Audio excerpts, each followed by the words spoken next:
കൃഷിയിലെ വിഷകീടനാശിനിയുടെ പാർശ്വഫലങ്ങൾ എന്ന വിഷയവുമായി ബന്ധപ്പെട്ട് GHSS മുതലമടയിലെ വിദ്യാർത്ഥികളും പ്രൊജക്ട് കോർഡിനേറ്റർ ആയ ശ്രീമതി പഴനിയമ്മാൾ ടീച്ചറുടെ നേതൃത്വത്തിൽ വിവിധ കൃഷിയിടങ്ങൾ സന്ദർശിക്കുകയും കർഷകരുമായി അഭിമുഖം നടത്തുകയും ചെയ്തു. പ്രൊജക്ട് അസിസ്റ്റന്റ് ടീച്ചറായ ജസീന ടീച്ചറും കൊല്ലങ്ങോട് BRCയിൽ നിന്നും CRCമാരായ ആദർശ്, ബിബിത എന്നിവരും കൂടെയുണ്ടായിരുന്നു. ആദ്യമായി ആട്ടയാമ്പതിയിലെ പച്ചക്കറി കൃഷി നടത്തുന്ന പത്മനാഭൻ എന്ന കർഷകന്റെ കൃഷിസ്ഥലത്തേക്കാണ് പോയത്. അവിടെ പച്ചക്കറി കൃഷിയായിരുന്നു. പാവൽ, പടവലം, മത്തൻ, കുമ്പളം തുടങ്ങിയ പച്ചക്കറികളാണ് അവിടെ കൃഷി ചെയ്തിരുന്നത്. കൃഷി സംബന്ധമായതും അവിടത്തെ രാസവള പ്രയോഗങ്ങൾ, കീടനാശിനി പ്രയോഗങ്ങൾ എന്നിവയെക്കുറിച്ച് കുട്ടികൾ ചോദിച്ചറിഞ്ഞു രേഖപ്പെടുത്തുകയും ചെയ്തു.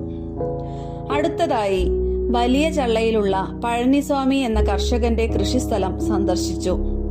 തെങ്ങ്, കവുങ്ങ് തുടങ്ങിയ കൃഷിയായിരുന്നു അവിടെ ഉണ്ടായിരുന്നത്. പരമ്പരാഗത രീതിയിലുള്ള വളപ്രയോഗങ്ങൾ മാത്രമായിരുന്നു അവിടെ നടത്തി വന്നിരുന്നത്. ഇവരുടെ മകൻ യുവ കർഷക അവാർഡ് ജേതാവായ സെന്തിൽ കുമാറിന്റെ കൃഷിസ്ഥലം കൂടി സന്ദർശിക്കുകയുണ്ടായി.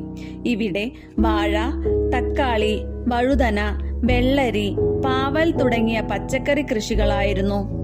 നേരിട്ട് കൃഷിസ്ഥലങ്ങൾ കാണുകയും അവയുടെ പരിപാലനം, വളപ്രയോഗം, കീടനാശിനി പ്രയോഗം എന്നിവയെക്കുറിച്ചുള്ള കുട്ടികളുടെ എല്ലാ സംശയങ്ങൾക്കും അദ്ദേഹം വ്യക്തമായ മറുപടി നൽകുകയും ചെയ്തു.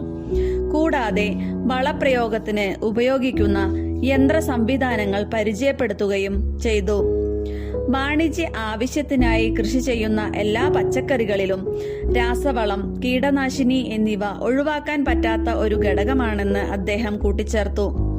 അടുത്തതായി മുണ്ടിയംപറമ്പ് എന്ന സ്ഥലത്തെ കർഷകനായ ജോഷിയുടെ വീട്ടിലേക്ക് ആയിരുന്നു പോയത്.